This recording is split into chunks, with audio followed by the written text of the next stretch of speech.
Kalau tak cerita, kalau ngaos Ihya itu seperti umumnya ulama. Itu ada bab-bab tentang keriangan.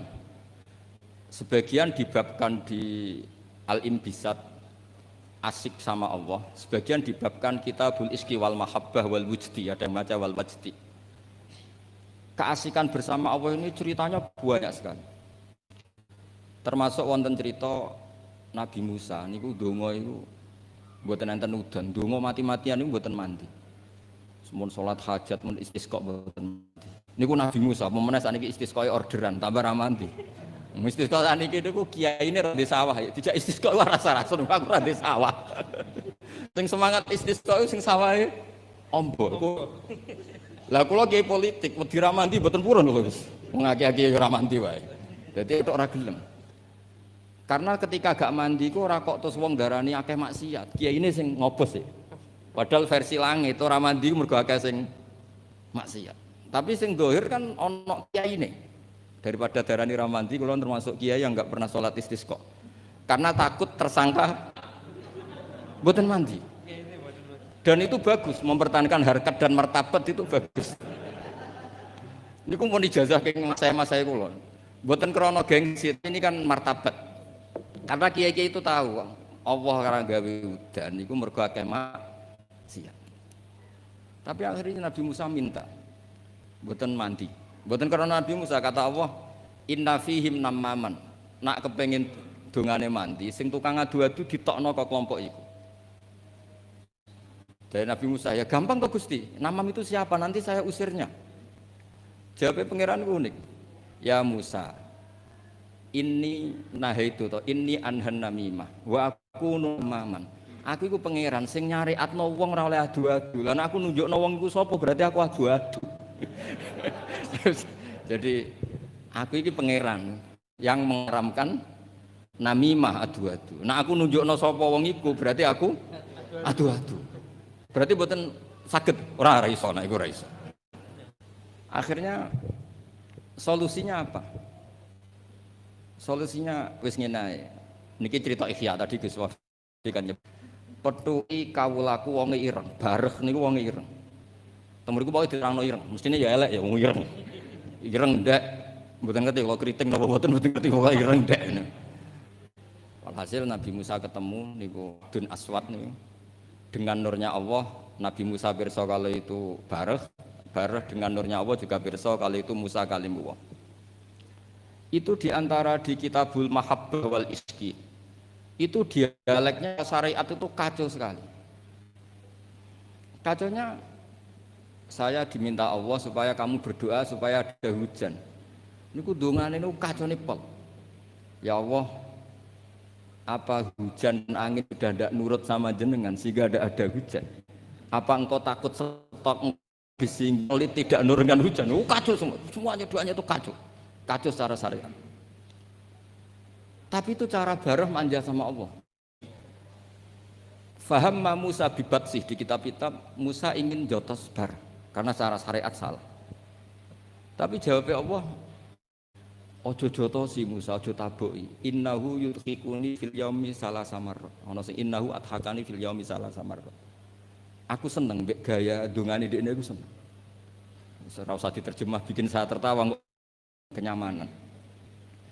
Kalau hujan tidak turun karena mereka maksiat ya Allah, maksiatuhum la tadruka. Maksiat mereka itu tidak bahaya bagi engkau. Engkau itu zat sing la tadruka maksiatuhum. Engkau zat sing wong kabeh maksiat itu mboten ngefek. Kok jenengan pertimbangno apa ben wis. Jadi Ihya itu satu kitab yang nak ngebabno serius. Kula nggih gumun mbek Imam Ghazali, cara kepanggih. Niku kula ngaji mbek Habib Muhammad, bareng-bareng ngaji ning Imam Ghazali. Itu kalau bikin bab kitabu misalnya Fawaidin Nikah. Iku koyo-koyo nikah itu wajib karena dengan nikah ada turunan, ada generasi, ada penerus tauhid. Tapi bareng kitabu Afatin Nikah, koyo nikah itu haram. Padahal dikarang satu orang. Gara-gara nikah katut bojo, gara-gara bojo akhirnya polah, gara-gara anak. Wes urip. Dikarang satu orang. Ketika cerita kita Fawaidil Uzlah, seakan-akan uzlah itu wajib. Uzlah itu kapan? Ketika di mana-mana ada dosa. Saiki apa dosa? Kalau nanti ketemu kanca kula Gus, nak ketemu ngayu, senenge ketemu wong elek tak arani. Lah terus kowe suci. Ya iya lho Gus, nak ketemu ngayu kan sahabat padha, ketemu wong elek ya ngenyek ku ya dosa. Kan sama kan ketemu wong ayu dosane sahabat, ketemu wong elek dosane ngenyek. Ribet kan? Ketemu wong sugih dosane tomak, ketemu wong melarat dosane nyepelek. No ribet kan? Ketemu Habib Muhammad takdim pas-pasane njaluk ning swarga. Ngono ya ribet. Wong takdim pas-pasane kok njaluk ning swarga. Takdim tenanan sumpet betul. Iki kadang kiai iki ngoten Gus. Salam template 100.000 njaluk swarga ribet kan? Setahun pisan bisa juke swarga. Biar hisab bisa lho. Iki gak terima asline Habib Muhammad ya ora trimo. Kan ribet. Ya tapi misalnya dekne ra gelem hormat Habib iki luwih salah meneh kan. Dunia itu ribet. Sehingga penting uzlah. Tapi ketika Imam Ghazali ngarang Kitabu Afatil Uzlah, gara-gara uzlah gak ono taklimu umat Rasulullah Muhammad sallallahu alaihi wasallam, gak ono syiarul jamaah, gak ada syiaruddin, gak ada syairullah. Wong nak uzlah kabeh iku ora ono kebaikan, ora ono kebenaran, anane maksiatullah. Jadi pas ngarang Fawaidul Uzlah kaya-kaya uzlah iku wajib. Pas ngarang Afatul Uzlah kaya-kaya uzlah iku sekarang oleh satu orang. Ketika ngarang kita Roja, wis kaya-kaya hubungan dengan Allah ku nyaman senyaman-nyamannya. Saking nyamannya Roja di situ itu Imam Ghazali cerita, nanti ketika di mahsyar itu lama ditanya sama Allah, gimana kabar kalian? Saking wedine ulama itu wedi kabeh dosa kula, ngeluh semua. Tapi ada salah ulama sing ngendikan gini, nggih Gusti dosa kula kathah, tapi jelas mboten enten dosa sirik. Jenengan janji nak dosa liyane sirik jenengan sepuro, niki ketajiran sepuro. Ternyata Allah suka yang ini. Ya wis tak sepuro. Itu di kitab Roja. Tapi ketika ngarang Kitabul Khauf, wes kiro kabeh. Kamu jangan terjebak tertipu oleh tempat yang paling soleh, paling baik. Kurang apanya surga? Gara-gara kesalahan Nabi Adam terusir dari surga. Kamu juga jangan terjebak tertipu dekat sama orang hebat, orang soleh. Ketika kamu tidak bisa meniru kesolehan itu. Kurang dekatnya Abu Jahal, Abu Lahab dengan orang-orang soleh di sekitarnya. Tapi tidak bisa memanfaatkan orang-orang soleh itu. Oh beliau cerita betapa keliru terus. Ketika ngarang bab apa? Khauf. Jadi ketika ngarang bab rojak seakan-akan hidup semudah itu, ketika ngarang bab khauf seakan-akan hidup itu sesulit itu. Dikarang oleh satu orang. Itu namanya Imam Hujjatul Islam Al-Ghazali. Kalau nggak ada kitab Ihya Bib itu ada sekitar 5 kalau cetakan Toha Putra ketika saya ngaji dengan Mbah Mun. Terus kitab yang pernah saya pelajari harfan-harfa itu pakai cetakan DKI Darul Kutub Ilmiah. Kalau ada naskah salah saya benarkan pakai caranya kitab Ithafus Sadat Al-Muttaqin karangannya Sayyid Zabidi Muhammad Murtado Az-Zabidi. Beliau dengan kita kira-kira ya saya Mbah Mun, Mbah Zubair, Kiai Fakih Mas Kumambang, terus beliau pernah ngaji Kiai Mahfud Termas, Kiai Mahfud ngaji abahnya Kiai Abdullah ngaji Kiai Abdul Manan. Kiai Abdul Manan ini awaluman sing dari Jawa sing yulazimu Sayyid Zabidi. Terus orang Indonesia itu luar biasa. Kiai Abdul Manan ini pertama Kiai Jawa sing mulazamah kalian Sayyid Zabidi Sohibul Ithaf. Jadi sanad kita ke beliau kira-kira 6 lah. Ini luar biasanya kita sebagai orang Indonesia. Makanya saya ini dekat sama Habib Muhammad mulai dulu dekat karena sanad kita ketika sampai Sayyid Zaini Dahlan, misalnya saya Mbah Mun, Mbah Zubair, atau saya Mbah Mun, Mbah Karim, Mbah Hasim, Mbah Mfud, ini sedang ngaji Sayyid Abi Bakar Sato. Sayyid Abi Bakar Sato ini ngaji Sayyid Zaini Dahlan. Babanya Sayyid Muhammad ini Muhammad bin Husain bin Anis bin Alwi bin Ali. Ini Muhammad ini sudah teman-temannya ini, temannya Sayyid Abi Bakar Sato, Habib Muhammad ini Mufti Syafi'iyah. Terus teman Tarsihul Mustafidin, siapa Alawi bin Ahmad. Dulu istilahnya masih asegaf, tapi ikutnya lama-lama jadi bagil. Jadi ada yang ditulis segaf, ada yang ditulis bagil. Jadi sanad fikih saya dengan Gus Hafi karuan ya, tahta Syekhin Wahid tahta dengan Habib Muhammad itu sama semua. Semulai rapodo nak ra disinaoni gak ngerti. Kudu ngerti. Semulai rapodo itu ketika agak disinaoni. Itu ulama-ulama dulu. Saya baca I'anatul Thalibin. Itu dulu ulama Arab itu tidak pernah kebayang ono korban patungan. Tapi gara-gara ada surat menyuratnya ulama-ulama Jawa, beliau menyebut ada banyak rosail min ardi Jawa yang mengirimkan uang supaya dikorbankan di Arab Saudi. Hukumnya kayak apa? Jadi ngirim uang supaya dibelanjakan di Arab kemudian jadi udhiyah. Begitu juga kitab Buhyatul Mustarsyidin itu sudah ngomentari wa amma ardu Batavia. Jadi kayak apa hubungan Indonesia dan Yaman dan Mekah. Habaib-habaib itu dulu temannya itu rata-rata ulama Indonesia. Sehingga banyak Habib Kutub yang zuriyahnya di Indonesia, mulai Sayyid Abdul Qadir Segaf Tuban sampai banyak Habib Muhammad ini, Habib Ali Sohibu Simtiduro, zuriyahnya banyak yang di Solo.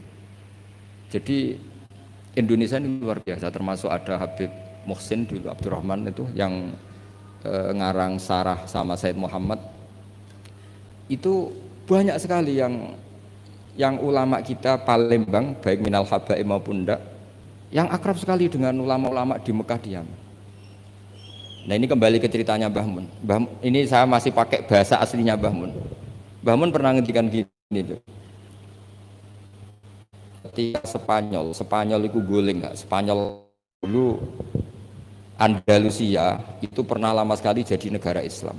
Dan itu melahirkan ulama-ulama top mulai Ibnu Malik, mulai Imam Qurtubi, mulai Imam Syatibi, itu semuanya jebolan Andalusia. Singkat cerita Islam teng Andalusia niku kalah.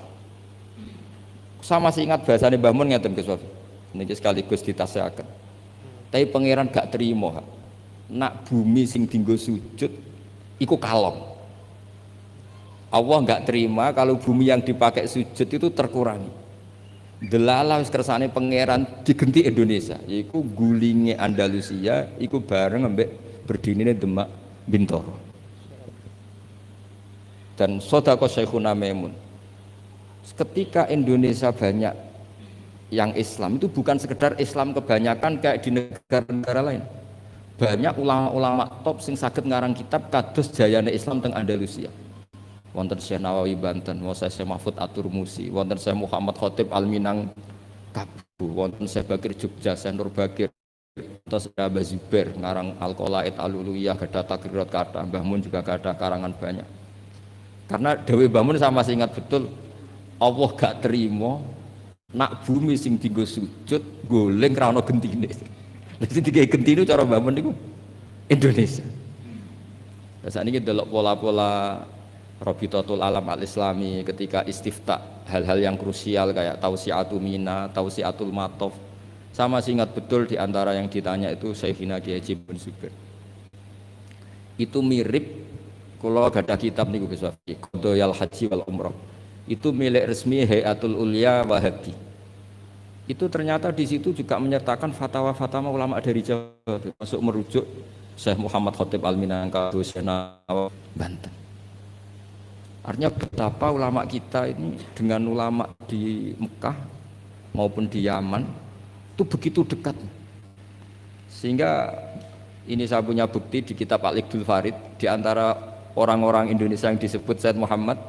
Di sini ada Habib Salim Jinten, beliau pernah istifadah sama Habib Salim Jinten, Habib keluarga Kuwait Al-Habsyi yang Abdurrahman ya.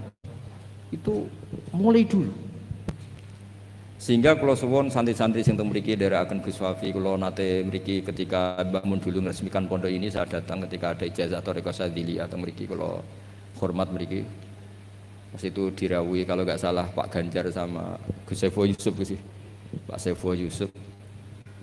Yai cerita mazhab napa Sadiliyah. Saya masih ingat pernah didhawuhi Yai, "Hak Wafi iku bejo." Mergo genteni Mbah Rozak dhisik sing gawa Sadiliyah ning kawasan Solo iku Mbah Rozak.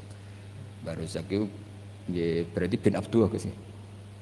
Kan Mbah Mahfud, Mbah Dimyati, Mbah Rozak sing bin sinten?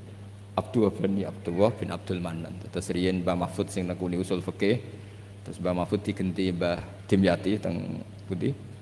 Termas, terus sing Thariqah Sadiliyah niku dibeto Mbah Abdul Rozak. Terus kula suwun niki sanad musalsal saking guru-guru dan tidak pernah meninggalkan kitab Ihya. Kulo riyen nggih sering belajar bareng kalian Gus Kamil nggih sak kamar kulo banyak tahu tentang kitab I'anatut Thalibin Ihya. Kulo cek eling kulo riyen sinau ana ngangge kitab Gus Kamil pancen gentosan. Riyen niku terus duka ya. Oh, duka saking susah urip wis pundi kitab gentenan dhisik. Di kulo niku eling kulo niku ngangge kitab mengke dienggo Gus Sofur, kadang Gus Kamil damel kitab mengke kulo damel. Mbok saking malese tuku ra duwe dhuwit. Mbok saking belinge wong anggaran go tuku kitab go liyane niku mboten sing jelas udzon niku haram. Dadi ngoten mawon dadi serasa dijerok-jerok. Lah sing jelas udzon niku haram. Meskipun resiko husnudzon kadang ya bodoh karo akal di husnudzoni gitu. Tapi dulu itu kula jeling gawe Gus Sofur, dhisik wong belajar i'anah setengah hafal. Kenapa setengah hafal? Karena ada bahsul masai. Ya ini wong alim alamah. Niku nak musyawarah nggih dibantai tiyang kathah. Kula jek menangi Abah kersa dadi lajnah, Gus. Karena ya ini nggih cerdas tenan, tapi kadang-kadang cerdasnya wong dikalahno ambek selera. Kula jek eling debat. Sampeyan ndak harus ikut mazhab ini ya. Kepiting cara sampean halal wa haram? Umumnya wong. Haram kan apa ya halal? Polling ndak usah benar apa salah, polling saja. Halal apa haram? Umum. Halal kan? Kemuni halal alasannya apa? Ketika orang yang bilang halal ditakoki, yuyu hukumnya piye? Mesti muni haram. Mergo yuyu ku amfibi. Tapi alasan yang sama kan ada di kepiting. Yuyu haram kan enggak masalah, cilik tapi nak kepiting haram kan eman-eman.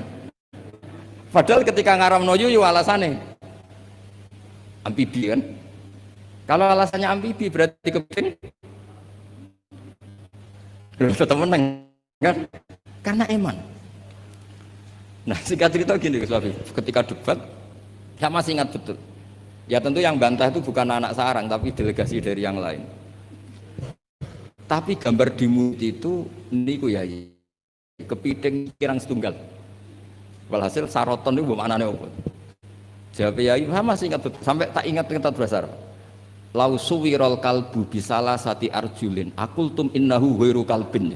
Saiki misalnya asu digambar sikile mok telu apa terus gak asu. Wong kurang sikil sitok kok ribet. Saya itu masih menangi ya itu kersa dadi napa musohe terus debat. Jadi memang watak dari ilmu itu memang ada apa ada naket, ada intikot. Tapi tentu tetap menjaga adab.